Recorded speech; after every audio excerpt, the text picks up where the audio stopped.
తెలంగాణలో కాంగ్రెస్ ప్రభుత్వం ఏర్పాటు చేసి 7 నెలలు గడుస్తోంది.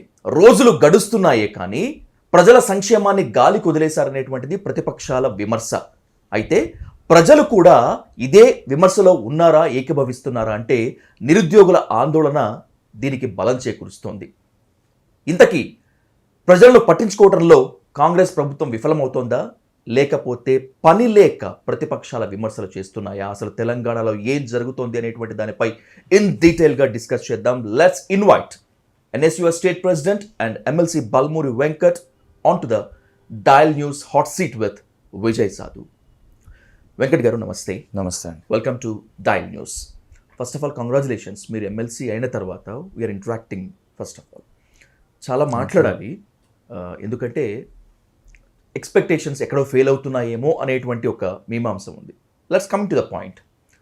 6 నెలల్లో అద్భుతం ఏమీ జరగదు, మా చేతుల్లో అల్లావుద్దీన్ అద్భుత దీపం ఏదీ లేదు అని చెప్పి కొంతమంది కాంగ్రెస్ నేతలు మాట్లాడుతున్న దాన్ని ఒప్పుకోవాలా, లేకపోతే ఏదో చేస్తారని, అద్భుతాలు సృష్టిస్తారని మిమ్మల్ని తీసుకొచ్చి అధికారంలో కూర్చోబెట్టారు, ఇది ప్రజల అతి విశ్వాసమా, అత్యాస? What do you say? ఒకటి చాలా స్పష్టంగా తెలంగాణ రాష్ట్ర ఏర్పాటు అవడం కానీ, రాష్ట్ర ఏర్పాటు కావడానికి సహకారం అయింది కానీ అది కాంగ్రెస్ పార్టీ వల్ల, సోనియా గాంధీ గారి వల్ల అని చెప్పని అందరూ అంగీకరించాల్సిన విషయం. సరే, ఏర్పడ్డ తెలంగాణ రాష్ట్రంలో మొట్టమొదటికెళ్ళి మనదైతే ధనిక రాష్ట్రం కానీ, మనకున్న వనరులు కానీ, సంబంధించి మనకున్న ఎక్సైజ్ బడ్జెట్ కానీ, వీటన్నిటితోటి కూడా మొదటికెళ్ళి కూడా చాలా ఆలోచనతోటి ప్రతి సమస్యని పరిష్కరిస్తే, మీరు అన్నట్టు గత 10 ఏళ్ళలో అన్ని సమస్యల్ని పరిష్కరించింటే, కనీసం పరిష్కరించే దిశగా అడుగులేసింటే, లేదా అప్పుల పాలు చేయకపోయింటే, మీరు అన్నట్టు 6 నెలల్లో మనం ఎవరమన్నా కూడా అద్భుతాలు చేయగలుగుతుండే. కాకపోతే 10 సంవత్సరాలుగా లాస్ట్ 10 years 2014 ఏదైతే ఫార్మేషన్ ఆఫ్ తెలంగాణ స్టేట్కి వెళ్ళి మొన్నటిదాకా 10 సంవత్సరాల బీఆర్ఎస్ పరిపాలనలో ఏదైతే మొట్టమొదటికెళ్ళి చెప్పిన ప్రతి హామీ కూడా, అంటే ఒక దళిత బిడ్డని ముఖ్యమంత్రి చేస్తా అని చెప్పిన హామీ కాడికి వెళ్ళి, విద్యార్థులకి KG to PG ఉచిత విద్యను అమలు చేస్తా అన్న హామీ కాడికి వెళ్ళి, ప్రతి సంవత్సరం 2 లక్షల ప్రభుత్వ ఉద్యోగాలు, ఇంటికొక ఉద్యోగం మొదట, దాని తర్వాత ప్రతి సంవత్సరం 2 లక్షల ప్రభుత్వ ఉద్యోగాలు కానివ్వండి, గిరిజనులకి పోడు భూము పట్టాలు ఇస్తా అన్న అంశం కానివ్వండి, దాని తర్వాత ఏదైతే దళితులకి దళిత బంధు అంశం అని తీసుకురావడం కానివ్వండి, మైనార్టీలకు 12% రిజర్వేషన్ కానీ, మహిళా సంక్షేమాలు కానీ, ఇలా అనేకమైన వాగ్దానాలు మొదట్లో బీఆర్ఎస్ పార్టీ చేసింది. చేసిన తర్వాత వాళ్ళు అధికారంలోకి వచ్చినాక అవన్నిటినీ మర్చిపోయి కేవలము కల్వకుంట్ల కుటుంబం తెలంగాణను ఒక గడి లెక్క, ఇది ఒక గడి, మేము ఒక దొరలము, కేసీఆర్ ఒక రాజు, కేటీఆర్ ఒక యువరాజు, కల్వకుంట్ల కవిత యువరాణి, హరీష్ రావు కోశాధికారి, మంత్రులంతా సామంతరాజులు. రాజు ఆజ్ఞాపించాలి, యువరాజు ఆమోదించాలి, కోశాధికారి సభలో పోయి ఓకే ఓకే అని చెప్పి అందరి దగ్గరికి వెళ్ళి లెటర్ తెచ్చుకోవాలి. కేసీఆర్ మీద తీవ్రమైన వ్యతిరేకతతోటి తెలంగాణ ప్రజలు మీకు ఓట్లేశారా, లేకపోతే బీఆర్ఎస్కు ప్రత్యామ్నాయం బీజేపీ కాదని బీజేపీ పక్కన పెట్టారా? బీఆర్ఎస్ బీజేపీ రెండూ ఒకటే, దీనికి సరైన ప్రత్యామ్నాయం కాంగ్రెస్సే అని నమ్మి తెలంగాణ ప్రజలు మీకు పట్టం కట్టారా? దేనికి మీరు చెప్తారు? 100% 10 years ఆఫ్ యాంటీ ఇన్కంపెన్సీ ఉంటుంది, అది ఎవరిపైన కూడా, అది సెంట్రల్ ఆర్ స్టేట్, అది ఎట్లా ఉంటుంది. దానితో పాటు బీజేపీ కాంగ్రెస్ పార్టీ రెండు ఉన్నప్పుడు కాంగ్రెస్ పార్టీ పైన విశ్వాసాన్ని పెట్టుకొని 100% కాంగ్రెస్ పార్టీ మాకు కావాల్సిన సంక్షేమ పథకాలని తీరుస్తుందని ఒక నమ్మకంతో ప్రజలు మాకు ఓటేశారు.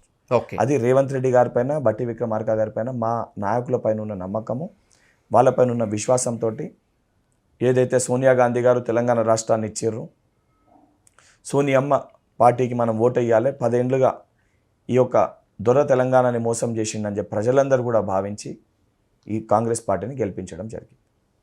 ఓకే, మీరు అన్నట్లుగా, ఇందాక మనం మాట్లాడుకున్నట్లుగా, ఎవరి చేతుల్లో అల్లావుద్దీన్ అద్భుతం ఉండదు, 6 నెలల్లో అద్భుతాలు ఏమీ జరగవు. కానీ ఆపరేషన్ ఆకర్ష్ మీద పెట్టినటువంటి శ్రద్ధ నిరుద్యోగ సమస్యలపైన, రైతు రుణమాఫీ పైన, ఉద్యోగాల కల్పన పైన, ఇతర మౌలిక సదుపాయాల కల్పన పైన పెట్టలేదనేటువంటి విమర్శ మీ మీద ఉంది, మీ ప్రభుత్వం మీద. ఒప్పుకుంటారా?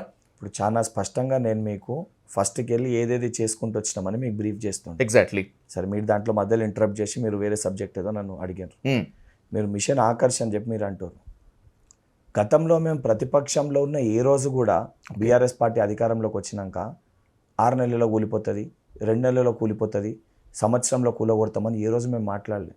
ఎందుకంటే ప్రజాస్వామ్యబద్ధంగా ప్రజలు ఎన్నుకున్న ప్రభుత్వము 5 సంవత్సరాలు నిలబడుతుందని ఒక నిలబడాలి అని చెప్పి మనం కోరుకోవాలి ప్రజాస్వామ్యం. That is what system is. కూలిపోతుందని ప్రభుత్వం ఏర్పడిన 30 రోజులకే కూలిపోతుందని చెప్పి కేసీఆర్ గారు మాట్లాడతారు, కూలిపోతుందని కేటీఆర్ గారు మాట్లాడతారు, కూలగొడతాము. మొదట కూలిపోతుంది, తర్వాత కూలగొడతాము. బీజేపీ పార్టీ లక్ష్మణ్ గారు మాట్లాడతారు. ప్రజాస్వామ్యబద్ధంగా 64 మెజారిటీ ఇచ్చిన ఒక పార్టీని ప్రజలకి సంక్షేమ పథకాలు అందించాలని చెప్పి ఒక దూరదృష్టితోటి ప్రజలకు కావాల్సిన స్కీమ్స్ అన్నింటినీ కూడా ఇంప్లిమెంట్ చేయాలని చెప్పి ఒక ఆలోచనతోటి, ఏ కళలతోటి కాంక్షతోటి ప్రతి తల్లి తెలంగాణ కావాలనుకుందో ఆ కళలు నెరవేరాలని చెప్పి సోనియమ్మ తెలంగాణ రాష్ట్రాన్ని ఇచ్చిందో ఆ కళలు సాకారం చేయడానికి మా ముఖ్యమంత్రి గారు కృషి చేస్తుంటే కూలగొడుతుంది అని అంటే వాళ్ళ పార్టీలు ఉన్న సొంత నాయకులు, బీఆర్ఎస్ పార్టీలు ఉన్న సొంత నాయకులు, మేము 10 ఏళ్ల గడి పరిపాలన చూసినాము, మేము శాసనసభ్యులుగా మంత్రులుగా ఉంటే మాకే అపాయింట్మెంట్ ఇవ్వలే ఈ కల్వకుంట్ల చంద్రశేఖర్ రావు. మళ్ళీ ఈయన బీజేపీ పార్టీతోటి పొత్తు పెట్టుకుంటా అంటారు పార్లమెంట్ ఎలక్షన్ తర్వాత. అదే జరిగితే ఇంకొక 5 సంవత్సరాలు ప్రజలు ఇబ్బంది పడతారని చెప్పి నమ్మి కేటీఆర్ గారు దానం నాగేందర్ గారితో స్వయంగా దానం నాగేందర్ గారు టీవీ9 ఇంటర్వ్యూలో చాలా స్పష్టంగా చెప్పారు, ఎలక్షన్ తర్వాత బీజేపీ పార్టీ మనం కలిసి గవర్నమెంట్ ఫామ్ చేస్తాం నాగన్నా, నువ్వు పోకు అని చెప్పని దానం నాగేందర్ గారు వారి బిడ్డల సాక్షిగా కేటీఆర్ మాట్లాడిన మాటలు చెప్పి అవన్నిటినీ తట్టుకోలేక ఆ పార్టీ నాయకులు రేవంత్ రెడ్డి గారు ముఖ్యమంత్రి ఉంటే ప్రజలకి బాగు జరుగుతుంది, మేలు జరుగుతుంది, కాంగ్రెస్ ప్రభుత్వం 5 సంవత్సరాలు తప్పనిసరిగా ఉండాలని చెప్పి ఈ యొక్క ప్రజా పరిపాలన కొనసాగాలని చెప్పి స్వచ్ఛందంగా వారు వచ్చి కాంగ్రెస్ పార్టీలో చేరుతారు తప్ప మాకున్న ఏసీబీ రైడ్లు చేసో గతంలో వాళ్ళు చేసినట్టు, లేదా బీజేపీ పార్టీలుగా ఈడీ రైడ్లు చేసో మేము ఎవరిని భయపెట్టో భయభ్రాంతులకు గురి చేసో మా పార్టీలో చేర్చుకుంటలేము. తేడా చెప్తున్నాం మీకు ఆ గతానికి ఈ రోజున్న వాస్తవ పరిస్థితులకి. ఆపరేషన్ ఆకర్ష్ గురించి ఈ మధ్య ఎప్పుడు మాట్లాడినా, కాంగ్రెస్ నేతలను ఎప్పుడు నిలదీసినా కూడా దానం నాగేందర్ చెప్పారు అనేటువంటి ఈ స్టేట్మెంట్ని తీసుకొచ్చి పెడుతున్నారు. Okay, it's well and good. Danam Nagender credibility ఏంటో ప్రజలకు తెలియదా? దానం నాగేందర్ తెలంగాణ వాదుల మీద లాఠీ చార్జ్ చేసినటువంటి ఘనత ఏంటో తెలియదా? అలాంటి దానం నాగేందర్ పార్టీ మారితే స్వలాభం కోసం, స్వార్థం కోసం పార్టీ మారాడని చెప్పేటువంటి ప్రజలు కామన్ మెన్లే ఎక్కువ ఉన్నారు. అలాంటి దానం నాగేందర్ స్టేట్మెంట్ని తీసుకొని మీరు ఆపరేషన్ ఆకర్ష్ని మీరు సపోర్ట్ చేసుకుంటున్నారంటే హౌ షేమ్ ఇట్ ఈస్ అనేటువంటిది చాలా ఇబ్బందికరంగా ఉంది. మీరు చాలా పెద్ద మాట మాట్లాడుతున్నారు. ఏదైతే మీరు ఇదే షేమ్ అనేది హరీష్ రావుని ఎప్పుడన్నా కేటీఆర్ గారిని డైరెక్ట్ ఇంటర్వ్యూ చేసి అడగగలిగిరా? ఖచ్చితంగా కనుక ఛాన్స్ వస్తే ఎవరినైనా నిలదీస్తాం. ఏమడుగుతున్నా, ఛాన్స్ వస్తే అని అంటారు, మీకు ఛాన్స్ వారు ఇవ్వాలి. నా ముందే ఫోన్ చేయండి మీరు, హరీష్ రావుకో కేటీఆర్ గారికి కాల్ చేసి మీ 10 ఏళ్ల పరిపాలన పైన నేను ఇంటర్వ్యూ చేస్తాను అని చెప్పి అడగండి. ఇస్తారో ఇంటర్వ్యూ, నేను చూస్తాను. ఫోన్ తీసి ప్రయత్నిద్దాం, ఖచ్చితంగా ఫోన్ తీసి మీరు చేయండి, ఖచ్చితంగా ప్రయత్నిద్దాం. ఏమన్నారు మీరు ఫోన్ తీసి చేసి మాట్లాడండి, వాళ్ళు లేపుతారో చూస్తా. ఇదే మా కాంగ్రెస్ పార్టీ నాయకుల నెంబర్లు ఇస్తా, ఫోన్ తీసి ఫోన్ చేయండి, వాళ్ళు ఫోన్ లేపుతారు. ఓకే. ఏదైతే స్వయంగా కేసీఆర్, కేటీఆర్, హరీష్ రావు గారు వారు ప్రజాక్షేత్రంలో ప్రెస్ ముందే అన్నారు ఈ ప్రభుత్వం కూలిపోతుంది అని. వాళ్ళు బయటికి వచ్చి అన్నారు, ఇది నేనన్న మాటలు కాదు, వాస్తవం కాదా? వాళ్ళన్నమాట వాస్తవమే. వాళ్ళన్నమాట వాస్తవమే. నేను మీకు 2 విషయాలు చెప్పిన, నేను మీకు బోత్ ద థింగ్స్ చెప్పిన. వాళ్ళు అన్న మాటలు, దాంతోపాటు దానం నాగేందర్ గారు స్టేట్మెంట్ చెప్పిన. ఎగ్జాక్ట్లీ. అండ్ దానం నాగేందర్ గారు is representative from A constituency which is in Telangana. Khairatabad నియోజకవర్గ ప్రజలే వారిని ఎన్నుకోండ్రు. వారిని ఎన్నుకుంది కూడా ఖైరతాబాద్ నియోజకవర్గ ప్రజలే. మీరు అన్న ఇది మొత్తం అయినాక వారు elected MLA, is an elected MLA, is representative from Telangana. ఇక్కడ ఉన్న ప్రజలే ఎన్నుకున్నారు ఆయనని. ఎన్నుకున్నప్పుడు ఆయన క్రెడిబిలిటీ ఏందో నిజంగా వాస్తవాల్లో ఉంటే ఆయన ఎమ్మెల్యే కూడా గెలవకపోతుంది. ఓకే. ఏదైతే సంబంధించి ఆయన చేసిన పొరపాటుని ఆయన ఒప్పుకుంటూ గతంలో ఆ రకంగా చేయడం తప్పు అని చెప్పి ఆయన మాట్లాడిండు. దాని తర్వాత జరిగిన వాస్తవాలను ఆయన బయట పెట్టిండు. నేను దానం నాగేందర్ గారు క్రెడిబిలిటీ గురించో దాని గురించో నేను డిస్కషన్ పెడతలే. ఆయన క్రెడిబిలిటీ ఆయన ప్రూవ్ చేసుకోండు. బట్ మీరు మాట్లాడిన మాటలని మరి మీరు యాక్సెప్ట్ చేస్తారా? Is this correct in democratic వే? ఖచ్చితంగా అది ప్రజాస్వామ్యంలో అది కరెక్టా? ఖచ్చితంగా నేను మాట్లాడిన అంటే బీఆర్ఎస్ పార్టీ ప్రగతి భవన్ లో మంత్రులు, వాళ్ళ హయాంలో మంత్రులు పోతే కూడా మంత్రుల్ని ఆపిన మాట వాస్తవమా కాదా? ఒకటే మాట వెంకట్ గారు, ఇదే ఆపరేషన్ ఆకర్ష్ని కాంగ్రెస్ నుంచి బీఆర్ఎస్ అమలు చేస్తున్నప్పుడు రోడ్డెక్కి ధర్నాలు చేశారు మీ పార్టీ. రాజ్యాంగాన్ని కూని చేస్తున్నారు, బాబాసాహెబ్ అంబేద్కర్ యొక్క ఆశయాల్ని సమాధి చేస్తున్నారు అని చెప్పి మీరే మాట్లాడారు. అలాంటి మీరే మళ్ళీ మీరు అధికారంలోకి వస్తే ఆపరేషన్ ఆకర్ష్ చేస్తున్నారు. ఒకటే స్ట్రైట్ క్వశ్చన్, ఎందుకు చేయాల్సి వచ్చింది? అప్పుడు టీఆర్ఎస్ కి ఇప్పటికి మీకు తేడా ఏంటి? మీకు ఏమంటున్నా, ఎందుకు చేయాల్సి వచ్చింది? ఓకే, ఎందుకు చేస్తారు? Let me come to that point.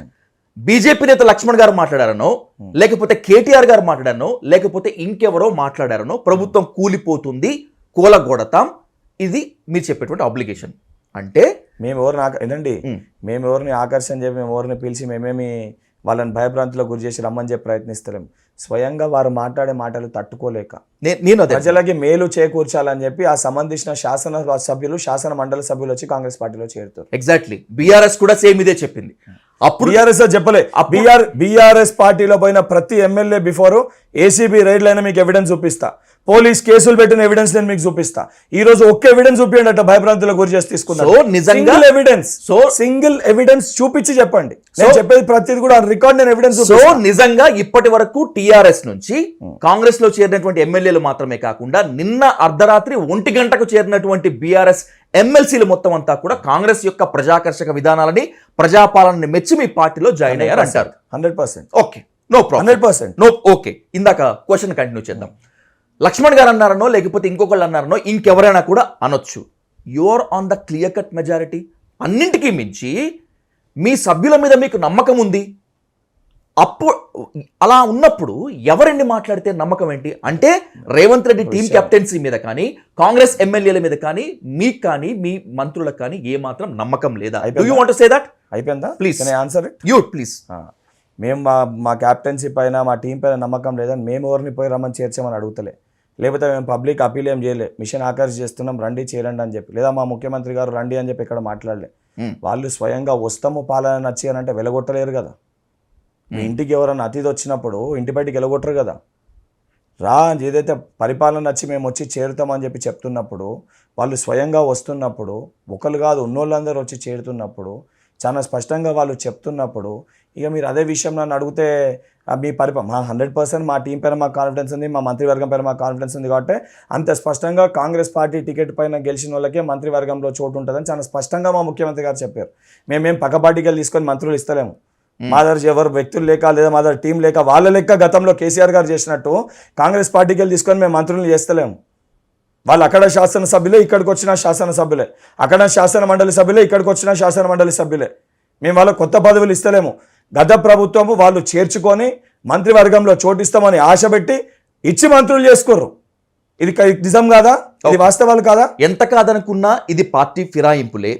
Okay, party ఫిరాయింపులు అనండి, లేకపోతే ఆపరేషన్ ఆకర్షణ అండి, లేదంటే మీ వాయిస్లోనే చెప్పాలనుకుంటే ప్రజాపాలన నచ్చి చేరుతున్నామని అనుకోండి.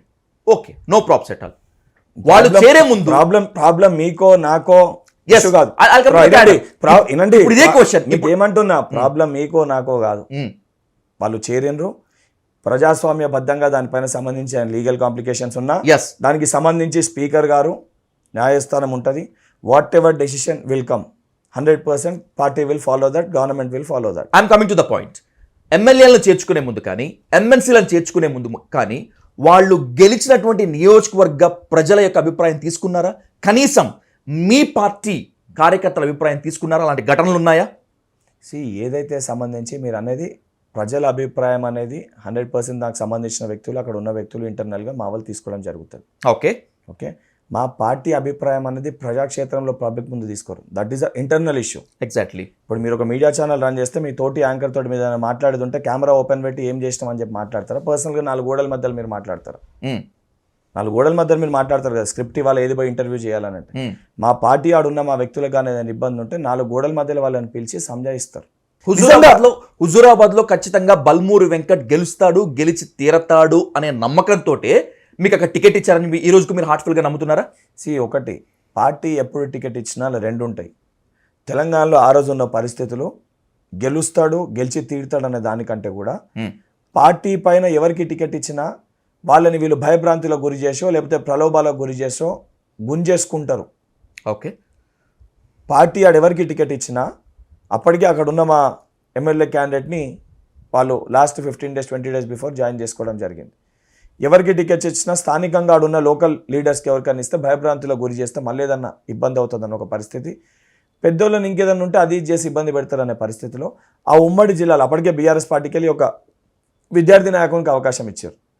సో అదే ఉమ్మడి కరీంనగర్ జిల్లాకి వెళ్ళి ఎవరున్నారు ఏంది అని చెప్పి చూస్తుంటే బల్మూరి వెంకట్కి ఈ హుజురాబాద్ ఎన్నికల్లో మనం అవకాశం ఇస్తే ఒక మంచి లీడర్ లెక్క రేపు పొద్దున ఏదైతే తెలంగాణ ప్రజలకు ఉపయోగపడతాడో, ఆడున్న గత 10 ఏదైతే సంబంధించి అప్పటివరకు గత 8-9 సంవత్సరాలకి నేను పడ్డ కష్టాన్ని గుర్తించి ఆడ నాకు అవకాశాన్ని ఇచ్చింది. అదే 28-29 సంవత్సరాలకి కాంగ్రెస్ పార్టీ బీఫామ్ ఏదైతే ఒక క్యాండిడేట్ లెక్క అంత పెద్ద ఎన్నికల్లో అవకాశం కల్పించినప్పుడు, ఒక యువకునికి అవకాశం కల్పించినప్పుడు నువ్వు గెలుస్తారని ఇచ్చిరా ఓడిపోతారని ఇచ్చిరా అంటే that it self is an opportunity. Party మీద మీకున్నటువంటి డెడికేషన్, ఆపర్చునిటీ పార్టీ మీద మీకున్నటువంటి డెడికేషన్ కి, మీ క్రమశిక్షణకి నేను ఖచ్చితంగా ఇంప్రెస్ అయ్యాను అండ్ బై సమ్ ఇంప్రెస్ అయి తీరుతాను.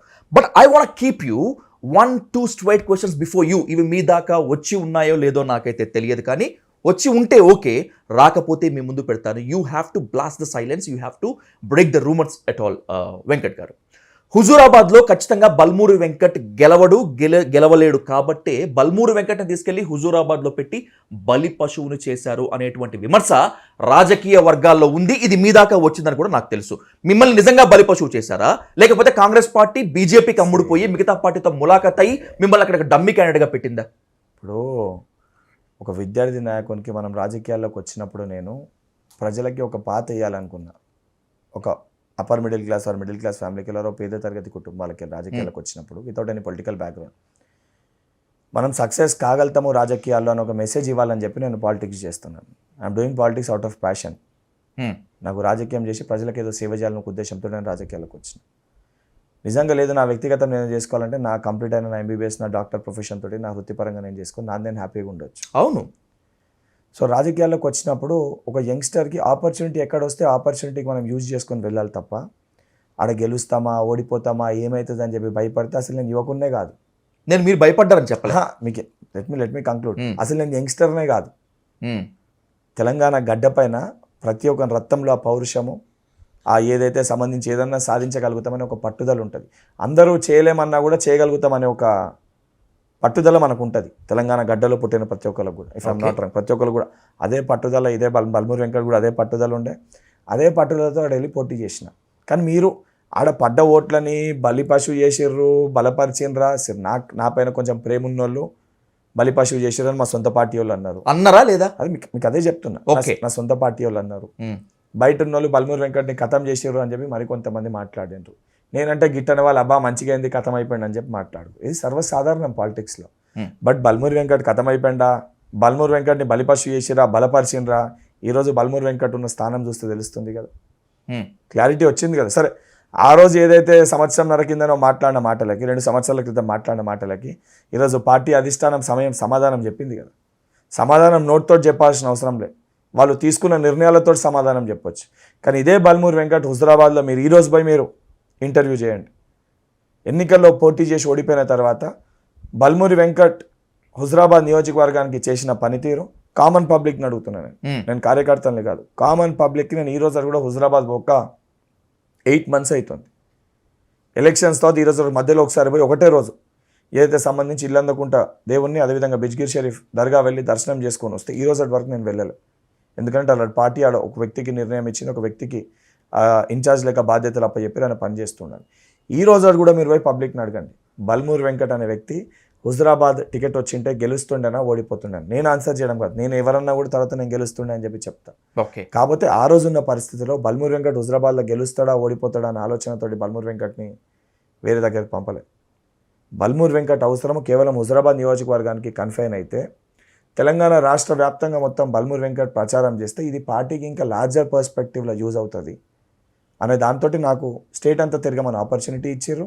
అట్ ద సేమ్ టైం నేను కూడా రాష్ట్రంలో కాంగ్రెస్ పార్టీ అధికారంలోకి రాకుండా కేవలం హుజూరాబాద్లో నేను ఎమ్మెల్యే అయితే, ఈ కేసీఆర్ అంటాడు మళ్ళీ ముఖ్యమంత్రి అయితే అదే కొట్లాట ఉంటుంది తప్ప, ఏదైతే అసెంబ్లీ బయట కొట్లాడింది లోపల కొట్లాట ఉంటుంది తప్ప ప్రజలకి నేనేం సంక్షేమ పథకాలు తీసుకురాలేను. సో నాకు కూడా ఇంట్రెస్ట్ తెలంగాణలో కాంగ్రెస్ ప్రభుత్వం రావాలని ఉండే తప్ప, రేవంత్ రెడ్డి గారు బట్టి గారు ఏదైతే ముఖ్యమంత్రి ఉప ముఖ్యమంత్రి కావాలని ఉండే తప్ప, బల్మూరి వెంకట్ ఎమ్మెల్యే కావాలని నేను ఎమ్మెల్యే అయితే సరిపోతుందనే స్వభావం నాది కాదు, ఆ వ్యక్తిత్వం నాది కాదు. పార్టీ మొదటికే లేని నిర్ణయం తీసుకుని, ఇంకోటి నేను ఫస్ట్ టైం నాకు వచ్చిన నామినేటెడ్ పోస్ట్ ఎమ్మెల్సీ. నేను గత 10 ఏళ్లుగా ఎన్ఎస్వై రాష్ట్ర అధ్యక్షునిగా ఉన్న పదవి ఎలక్టెడ్. నేను 2015లో ఎలక్టెడ్ ఎన్ఎస్వై స్టేట్ ప్రెసిడెంట్. 2017లో నాకు ఎన్ఎస్వై నేషనల్ సెక్రటరీగా నా పనితీరును గుర్తించి నన్ను ప్రమోట్ చేశారు. I was incharge of Gujarat and Karnataka. దాని తర్వాత ఏదైతే నేనే తెలంగాణ రాష్ట్రం పైన నాకున్న ప్రేమతోటి ఇక్కడ జరుగుతున్న ఏదైతే ఈ అక్రమాలపైన పోరాటం చేయాలని చెప్పి I resign for my national secretary post and I recontested as state president in the year 2019 and I was re-elected as NSY Telangana state president second time. ఆ రోజు 10 జిల్లాలకి, దాని తర్వాత 33 జిల్లాలకి. అది నా డెడికేషన్, అది నా ప్రేమ నా రాష్ట్రం పైన. అండ్ బల్మూరి వెంకట్ అనే వ్యక్తి ఆల్ ఆఫ్ ఎ సడన్గా ఏదైతే రాత్రి వచ్చి ఏదైతే రీల్ స్టార్ వచ్చి ఏదో అయి తీసుకొని నేను రాలే. మీరు ఓవర్ నైట్ స్టార్ కాదు, మీరు పారాషూట్ లీడర్ కాదు, you rise from the ashes. On record చెప్తున్నాను మీకు. ఓకే, మీరు ఇప్పుడు చెప్పారు ఒకప్పుడు మీరు స్టూడెంట్ లీడర్, ఇప్పుడు MLC. You thought that is a great position. కానీ దీని మీద కూడా ఒక విమర్శ ఉంది, ఒక ఆరోపణ ఉంది వెంకట్ గారు, అది కూడా మీ ముందుకు తీసుకువస్తాను. పెద్దల సభకు చిన్నోడు వినటానికి చాలా బాగుంది. అతి చిన్న వయసులోనే తెలంగాణ సీఎం రేవంత్ రెడ్డి తర్వాత పెద్దల సభకు వెళ్ళిన వ్యక్తి, ఇది కూడా సూపర్.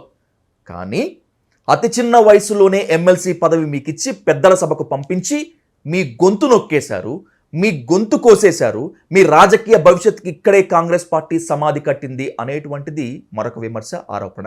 What you say? ఒకటి, పొలిటికల్ గతంలో ఉన్న సిస్టమ్ని ఫాలో అయితే ఫాలోవర్ అంటారు.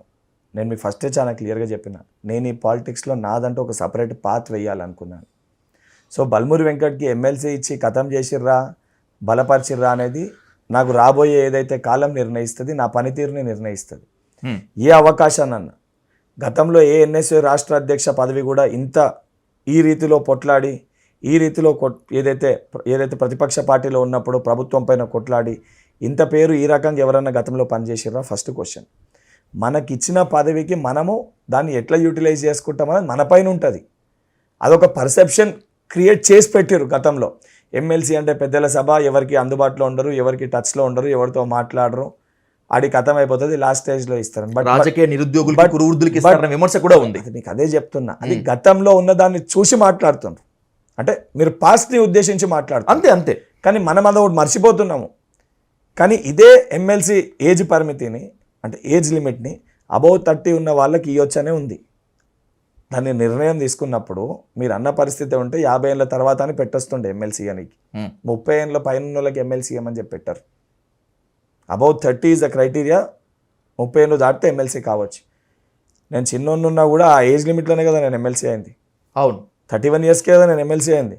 అంటే నేను అర్హున్నే కదా, అర్హత లేకుండా నేను తీసుకుని ఆ సభలో కూర్చోబెట్టలేదు కదా. మిమ్మల్ని అర్హత లేకుండా తీసుకువెళ్ళి కూర్చోబెట్టారు, ఎవ్వరు అనలేదు. అదే చెప్తున్నా, మీకు వయసుకు మించినటువంటి భారాన్ని, మీ రాజకీయ భవిష్యత్తుని ఇక్కడ బ్యారియర్ పెట్టారని చెప్పేటువంటి బాధ కదా. మీకు ఏం చెప్తున్నా, బల్మూరి వెంకట్ అనేటోని ఖతం చేసినాం అని చెప్పి ఎంత ప్రతిపక్షాలు కానీ నాకు పడనోళ్ళు కానీ అనుకున్నా దానివల్ల నాకు పోయేదేం లేదు. Because I'm least bothered. NEET exam వల్ల, డ్యూటీ. ఎస్, నీట్ ఎగ్జామ్లో అక్రమాల వల్ల తెలంగాణ విద్యార్థులు నష్టపోతున్నారు, ఆత్మహత్యలు చేసుకునే పరిస్థితి కూడా వస్తుంది. దీని ఎట్టి పరిస్థితుల్లో పారదర్శకం విచారణ జరిపించాల్సిందే అనేటువంటి డెడికేషన్ మీ పార్టీలో ఉందా, మీ ఎమ్మెల్యేల్లో ఉందా, మీ ప్రభుత్వంలో ఉందా? ఏదైతే సంబంధించి మా ముఖ్యమంత్రి గారే చాలా స్పష్టంగా ఢిల్లీలో మాట్లాడి ప్రెస్ మీట్ అటెండ్ చేసి చెప్పిండ్రు నీట్ అంశం పైన. ప్రతిపక్ష పార్టీ నాయకుడు అనుకున్న మా నాయకుడు రాహుల్ గాంధీ గారు ఈ అంశం పైన మాట్లాడినారు. ఓకే, మా ఏఐసిసి అధ్యక్షులు దీని గురించి మాట్లాడారు. ఎగ్జాక్ట్లీ. జాతీయ స్థాయిలో రాహుల్ గాంధీ గారు స్పందించి నీట్ పైన గొంతు విప్పినప్పుడు తమిళనాడు నీట్ అక్రమాలపైన ధ్వజమెత్తుతోంది, గర్జిస్తోంది. మనస వాచ కర్మణ నీట్కి వ్యతిరేకంగా అసెంబ్లీ తీర్మానం చేసి కూడా పంపించింది. రాహుల్ గాంధీ మాట్లాడినా, మీ సీఎం గారు ప్రెస్ మీట్ పెట్టినా కూడా ఎందుకని తెలంగాణ అసెంబ్లీ తీర్మానం చేసి పంపించలేకపోతుంది? ఎందుకని? అదే అంటున్నాను, ఎందుకని నిన్న CM Revanth Reddy, deputy CM Bhatti Vikramarka ఇద్దరూ వెళ్ళి ప్రధానమంత్రిని కలిసినా కూడా ఎందుకు నీట్ పైన ఒక విజ్ఞాపన పత్రం కానీ, ఒక ఓరల్ మాట కానీ చెప్పలేకపోయారు? భయపడ్డారా, లేకపోతే నీట్ ఇష్యూని లైట్గా తీసుకున్నారా? ఒకటి, మాట్లాడలేదా అన్న అంశం బయటికి వచ్చిందా లేదా అనేది మా ముఖ్యమంత్రి గారితో నేను చర్చించినాక నేను చెప్పగలుగుతాను. 100% ఆ ఇష్యూని వారు అడుగుంటారు. వాట్ దే 100% అడుగుంటారు. What they requested, what they spoke about Telangana issues అనేటువంటిది నిన్న ప్రెస్ మీట్ లో డిప్యూటీ సీఎం బట్టి విక్రమార్క గారు మొత్తం చెప్పారు. That issue was confine to Telangana state సమస్యల గురించి వారు అడ్రస్ చేసి మాట్లాడారు. ఓకే, నీట్ ఇష్యూకి సంబంధించి వారు మాట్లాడిందా లేదా, రేపు పొద్దున అసెంబ్లీలో పెడతలేదా మీకు తెలుస్తుంది. అండ్ ఇంకోటి, తెలంగాణ రాష్ట్రంలో ఏదైతే ఎమ్మెల్సీగా నేను ఎన్ఎస్యూ రాష్ట్ర అధ్యక్షుడితో నేను ఒక ఎమ్మెల్సీని, మీరు అది మర్చిపోతురేమో, నేను ఒక ఎమ్మెల్సీని. ఈ మొత్తం మూమెంట్ని కూడా అన్ని విద్యార్థి యోజన సంఘాలతో తీసుకున్నప్పుడు నేను ఉన్నా, ఐఎమ్ పార్ట్ ఆఫ్ దట్. నిజంగానే నేను చేయలేకపోతే మీరు అన్నట్టు ఆ గలాన్ని మనం బలంగా వినిపించలేకపోతే ఇంకొకరు కూడా ఎత్తుకుంటారు. ఇప్పుడు ఎవరి డ్యూటీ వాళ్ళు చేస్తారు, ఎవరి పని వాళ్ళు చేస్తున్నప్పుడు ఒకటే పని అందరు చేయాల్సిన అవసరం లేదు. ఇప్పుడు ప్రతి చోట మీరే వెళ్ళి ఇంటర్వ్యూ చేయరు కదా. అవును, వేరే వాళ్ళకి చెప్తారు కదా, ఎవరి డ్యూటీ వాళ్ళకి చెప్తారు. ఏ స్థాయిలో ఏ వ్యక్తిని ఇంటర్వ్యూ చేస్తున్నట్టు ఆ రకంగా మీరు పంపిస్తారు. ఇప్పుడు బల్మూర్ వెంకట్ డ్యూటీ బల్మూర్ వెంకట్ సక్రమంగా చేయకపోతే నా ప్లేస్ ఇంకోళ్ళు డిప్లాయ్ చేయాలి, లేకపోతే ఇంకోళ్ళు అపాయింట్ చేయాలి. నా డ్యూటీ నేను చేస్తున్నా కదా. లేదు నీట్ ఇష్యూ పైన తెలంగాణ రాష్ట్రంలో సరిగా కొట్లాడలేకపోయిన ఒపీనియన్ ఉంటే మీరు నాకు చెప్పండి. దట్స్ మై ఇన్ఎఫిషియన్సీ అని నేను ఒప్పుకుంటాను, నేను చేయలేకపోయినా. I didn't say that. మీకు చెప్తున్నాను. మరి నేను చేస్తున్నప్పుడు ఆ డ్యూటీ నేను ఆల్రెడీ చేస్తున్నప్పుడు ఇంకా మీకు ఈ క్వశ్చన్ ఎడికల్ రేజ్ అవుతుంది. అండ్ అసెంబ్లీలో దీనిపైన ప్రస్తావన వస్తుందా రాదా, ఇప్పుడు అసెంబ్లీ సెషన్లో మీకు క్లారిటీ వస్తుంది కదా. అది రావాలని కోరుకుంటున్నాను. వస్తుంది. రాకపోతే ఇదే శాసన మండలి సభ్యునిగా బల్మూరి వెంకట్ ఉన్నాడు, మండలిలో దీన్ని రేజ్ చేసి పెట్టిపిస్తా. You must. అరే ఆన్ రికార్డ్ నేను చెప్తున్నా. I'm requesting you to you must. అరే you need not request me. It's my responsibility and it's my duty. 100% I will do it. తప్పకుండా.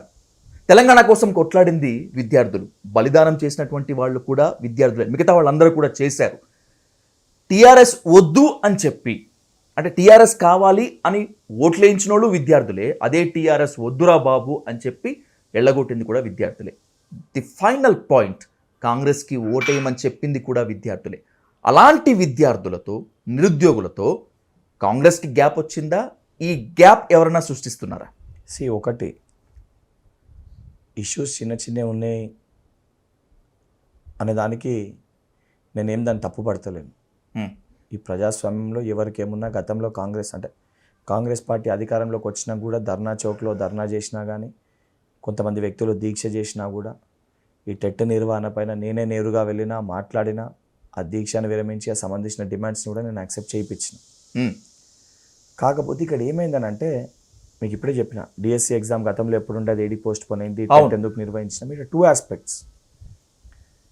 ఒక పేపర్ తోటి ఒక వ్యక్తి ప్రెస్ మీట్ పెట్టి మాట్లాడుతూ, కల్వకుంట్ల తారక రామారావు గారు జరిగిన ఒక ప్రెస్ మీట్లో 10 ఎగ్జామ్లు ఇప్పటికే కంప్లీట్ కావాలి, కాంగ్రెస్ పార్టీ ఒక ఎగ్జామ్ కూడా కండక్ట్ చేయలే అని చెప్తూ ఈ ఎగ్జామ్లని పోస్ట్ పోన్ చేయాలి అని మాట్లాడుతారు. నేను అడిగింది మీకు అర్థమైంది కదా. I got it. ఒక పేపర్ తోటి అవును ఈ ఎగ్జామ్లని నిర్వహిస్తలేరు అని చూపించుకుంటా, నిర్వహించే ఎగ్జామ్లను ఎప్పుడు పోస్ట్ పోన్ చేస్తుర్రు, పోస్ట్ పోన్ చేయండి అని అడుగుతుండి కూడా అదే వ్యక్తి.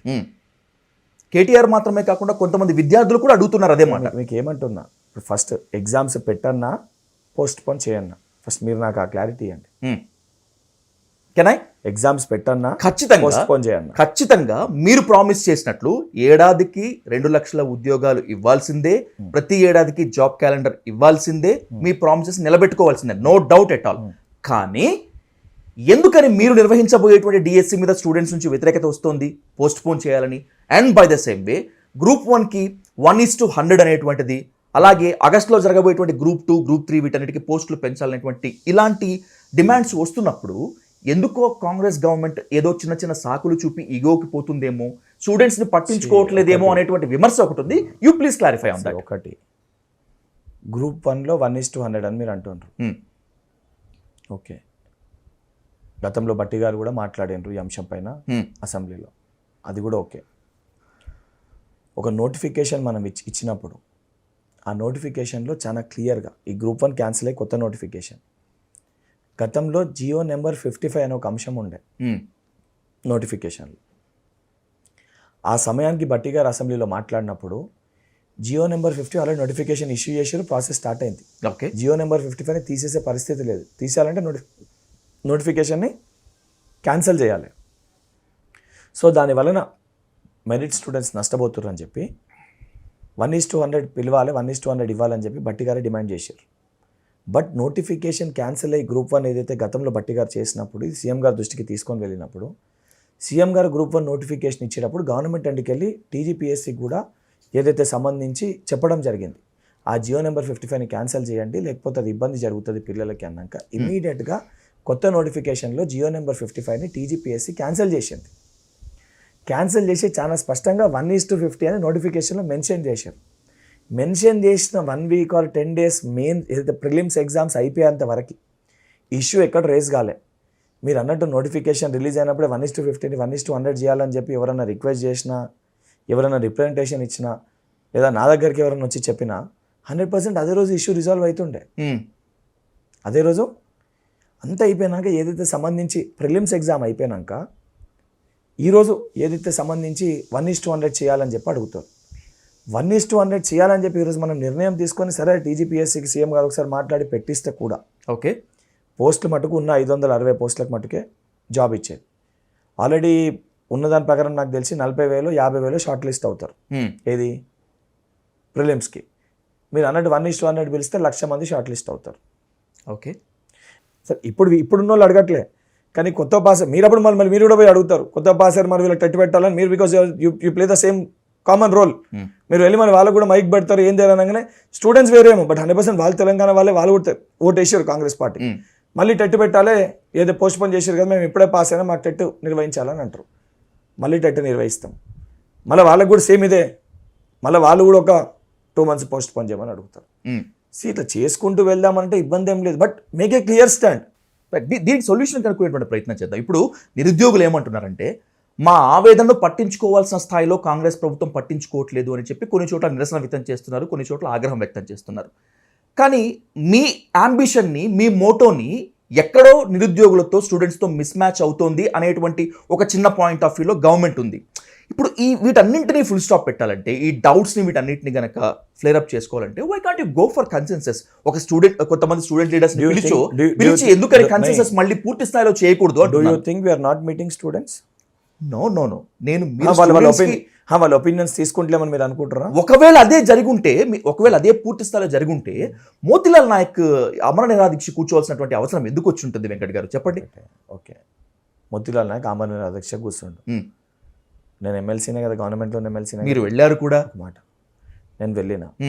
నేను వెళ్ళి మాట్లాడినప్పుడు పాపం ఆ సోదరుడు కరెక్టే ఉండే, నాతో మాట్లాడిండు, ఆయన డిమాండ్స్ ఆయన చెప్పిండు, ఇది చేయగలుగుతామనేసి చాలా స్పష్టంగా నేను చెప్పిన. మోతీలాల్ మనం ప్రభుత్వాన్ని మనం ఏర్పరచుకున్నాం, బికాస్ ఆయన కాంగ్రెస్తో కూడా భారత్ జోడో యాత్ర టైంలో కాంగ్రెస్తో ఆయన నడిచిండు. ఓకే, మనం ఏర్పరచుకున్నాము. బీఆర్ఎస్ వాళ్ళు వచ్చి వాళ్ళు మాట్లాడితే ఇది వాళ్ళకి అర్హతనే లేదు, నువ్వు ఏదున్నా ముఖ్యమంత్రి గారి దగ్గరికి నేను తీసుకొని వెళ్తా 15 members స్టూడెంట్స్ని, నేను టైం తీసుకుంటాను, ఏమేమి ఇష్యూస్ ఉన్నాయి వెళ్ళి రిజాల్వ్ చేసుకున్నామని నేను మాట్లాడినా. మీకు డైరెక్ట్ మీ దాంట్లో చెప్తాను. సరే నేను మాట్లాడింది మోతీలాల్ నాయక్ దాన్ని ఒప్పుకోడా ఏ రకంగా మాట్లాడతాడు అనేది ఆ చుట్టుపక్కల కొంతమంది స్టూడెంట్స్ని అడిగితే మీకు క్లారిటీ ఇస్తాను. నేను ఒక్కని లేనాడ, చాలా మంది ఉన్నారు నాతో పాటు ఒక దాదాపు ఒక 15-20 మంది ఉన్నారు. ఆయన బెడ్ మీద ఉన్నారు, కూర్చొని మాట్లాడుతున్నారు, డాక్టర్స్ ఉన్నారు, అందరు ఉన్నారు. అది నేను చెప్పింది, వాళ్ళు ఎవరైనా మీరు అడగవచ్చు. ఆడ నేను వెళ్ళి మాట్లాడడానికి వచ్చినప్పుడు నేను కిందకు వచ్చి ఇంకోటి నేను దొంగసాటుగా పోలే, ఆడికి ట్విట్టర్ వేదికగా నేను వస్తున్నా అని చెప్పిపోయినా.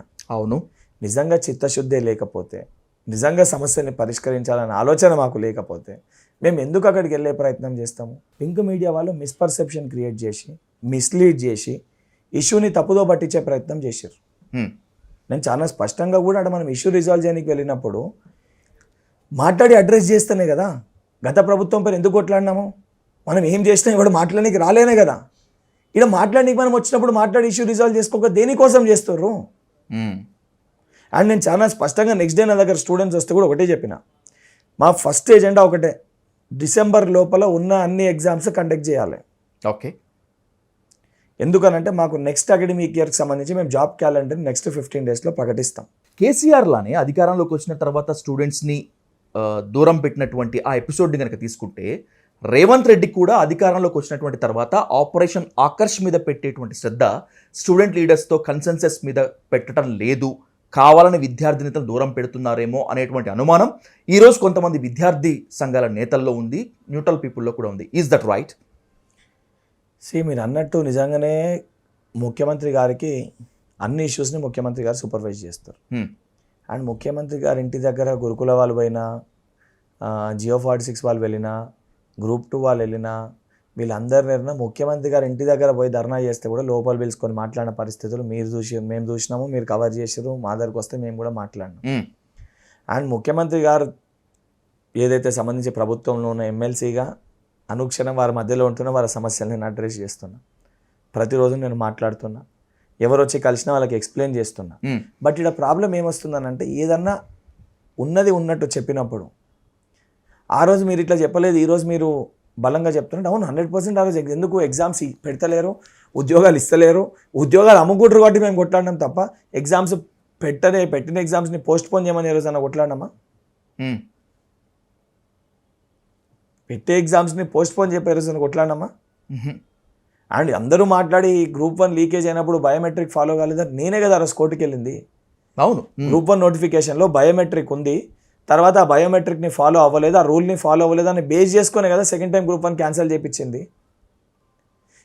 ఆ రోజు నేను ఏ పాయింట్ పైన కొట్లాడినా ఈరోజు మళ్ళీ గ్రూప్ 1లో మీరు నన్ను అదే తప్పు చేయమంటే, ఆ తప్పును అంటే నన్ను రిప్రజెంట్ చేయమంటే గవర్నమెంట్కి, ఓకే, రేపు పొద్దున నా లెక్కనే ఇంకోటి కోర్టుకు పోయి ఇప్పుడు నేను ఒకటి గవర్నమెంట్ కోర్టు రిప్రజెంట్ చేసి వాళ్ళు టీజీపీఎస్సీకి రిప్రజెంట్ చేసి అదే తప్పు మళ్ళీ టీజీపీఎస్సీ చేస్తే మళ్ళీ ఇంకో వ్యక్తి పోయి దానిపైన స్టే తీసుకొని నుంచి ఎగ్జామ్ క్యాన్సిల్ చేపిస్తే ఎవరు నష్టపోతారు? విద్యార్థులపైన, విద్యార్థుల సమస్యలపైన, నిరుద్యోగుల సమస్యలపైన మీకున్నటువంటి క్లారిటీ కొంతవరకు కరెక్ట్, కొంతవరకు కూడా అభినందించదగింది. కానీ మీకు అసలు ఏమాత్రం క్లారిటీ లేదు. రేవంత్ రెడ్డి ఏం చెప్తే అది చెప్పేస్తుంటారు. కొన్నిసార్లు అతి జోక్యానికి పోయి రేవంత్ రెడ్డిని సేఫ్ గార్డ్ చేసుకుంటారు. వెంకట్ చదువుకున్నాడా, కాపీలు కొట్టి పాస్ అయ్యాడా, దమ్ముంటే గన్పాక్ దగ్గరికి చర్చకు రా అని చెప్పి ఎక్స్ ఐపీఎస్ ప్రజెంట్ బీఆర్ఎస్ నేత ఆర్ఎస్ ప్రవీణ్ కుమార్ అంటున్నారు. ఐపీఎస్గా ఆర్ఎస్ ప్రవీణ్ కుమార్ గారిని 100% నేను గౌరవిస్తాను. అట్ ది సేమ్ టైం అదృష్టవశాత్తము నా ఇంటర్మీడియట్ కానీ లేకపోతే నా దానికంటే బిఫోర్ నా స్కూలింగ్ కానీ ఇవన్నీ కాంగ్రెస్ హయాంలో అయినాయి. సరే మెడిసిన్ జాయిన్ అయినాక మధ్యలో ఒక 2-3 ఇయర్స్ అయినాక తర్వాత ఫైనల్ ఇయర్ ఇంకోటి ఏంటంటే నాది NTR health university Vijayawada before state by అదృష్టవశాత్తము బీఆర్ఎస్ పార్టీ హయాంలో నేను చదువుకోలేదు. అవునా? బహుశా ఆయన బీఆర్ఎస్ పార్టీ పరిస్థితి 10 ఏళ్ళ పరిస్థితి చూసి కాపీ కొట్టో లీకులతోటో పాస్ అయినా అని చెప్పి బహుశా వారు భావిస్తుర్రేమో.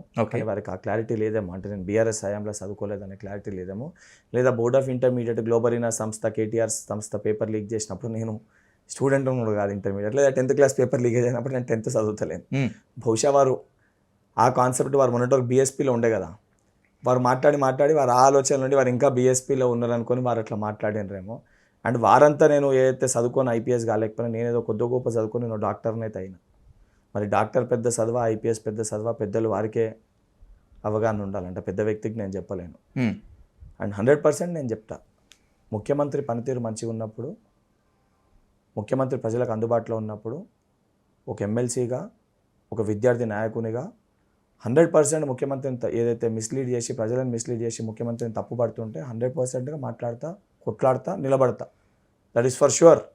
అది నా రెస్పాన్సిబిలిటీ. కానీ ఏదైతే నా గురువులు నాకు నేర్పిన పాఠాల్లో ఒక ఐడియాలజీ ఉండాలి, ఒక సిస్టమ్ ఉండాలి, ఒక విధి విధానాలు ఉండాలి అని మా తాతగారు పురుషోత్తమరావు గారు ఏదైతే తెలంగాణ ఉద్యమకారుడు నాకు నేర్పిన మాటలు కానీ, నాకు పాఠాలు నేర్పిన ఉపాధ్యాయులు నేర్పిన మాటలు కానీ, వారికంటే ఏదైతే వయసులో వారి కొడుకు వయసు ఉన్న నేను కానీ, నా 6 ఏళ్ళుగా ఏదైతే సంబంధించి నేను నా చిన్నతనంలోకి వెళ్ళి కానీ, లేకపోతే నా 11 ఏళ్ళ నా రాజకీయ పొలిటికల్ ఎంట్రీలో కానీ, నేను పుట్టింది కాంగ్రెస్ పార్టీలో, సచ్చేది కాంగ్రెస్ పార్టీలో. పూటకు ఒక ఐడియాలజీ మారి, పూటకు ఒక సిస్టమ్ మారే వ్యక్తిని నేను కాదు. సంవత్సరానికి 3 పార్టీలు మారి, ఎవరి పైన అయితే కోపంతో మీరు రాజకీయాల్లోకి వచ్చిర్రో, ఏ గడిలని మీరు తిట్టిర్రో, ఈరోజు అదే గడిలోకి మీరు పోయి అదే వ్యక్తుల గురించి మీరు ప్రొటెక్ట్ చేయడంలో ఎంతవరకు కరెక్ట్? మరి నువ్వు ప్రొటెక్ట్ చేస్తున్న నాయకుడు ఇదే నిరుద్యోగులని పట్టించుకుంటలేడని చెప్పి బహుశా వారు మాట్లాడిన మాటలు వారు ఒకసారి గుర్తు చేసుకుంటే బాగుంటుంది. అండ్ దానితో పాటు ఇదే కల్వకుంట్ల చంద్రశేఖరరావు గారు కానీ, హరీష్ రావు గారు కానీ, కేటీఆర్ గారు కానీ ఆఖరికి ఎంత నీచమైన పరిస్థితి ఉండే ఆహాంలో అంటే వాళ్ళ మంత్రివర్గంలో ఒక మంత్రి నిరుద్యోగులని అమాలి పని చేసుకొని బతుకు అని చెప్పి మాట్లాడాడు. నిరుద్యోగులు ఆత్మహత్యలు చేసుకుంటే బోడా సునీల్ నాయక్ ప్రవళిక మా చెల్లి ఆత్మహత్య చేసుకుంటే దాన్ని తప్పుదోవ పట్టించి ఆ ఆత్మహత్య వేరే దానికోసం చేసుకోరని చెప్పి తప్పుడుగా మాట్లాడిన పార్టీ అది. వాళ్ళండి అలా ఆ పార్టీలో ఆర్ఎస్ ప్రవీణ్ కుమార్ బల్మూరి వెంకట్ గురించి మాట్లాడుతుండా, అవు బరాబర్ బల్మూరి వెంకట్ నేను చదువుకున్న డాక్టర్ని, నేను కొట్లాడి వచ్చిన, నేను 2 సార్లు ఎన్ఎస్యూ ఎలక్టెడ్ స్టేట్ ప్రెసిడెంట్ అని, మా నాయనేమి రాజకీయ నాయకుడు కాదు, మా తాతేమి రాజకీయ నాయకుడు కాదు, నేను సొంతంగా వచ్చిన 100% కొట్లాడి వచ్చిన. నా కొట్లాడికి నిదర్శన గతంలో నా చరిత్ర చూసుకుంటే నీకు తెలుస్తుంది. నేనేం పూల పాన్పైన పారాషూట్ని కాదు. అవు 100% నేను బచ్చా. కానీ ఈరోజు ఆ బచ్చాలు అందరు కలిసే కేసీఆర్ నొడగొట్టిర్రు.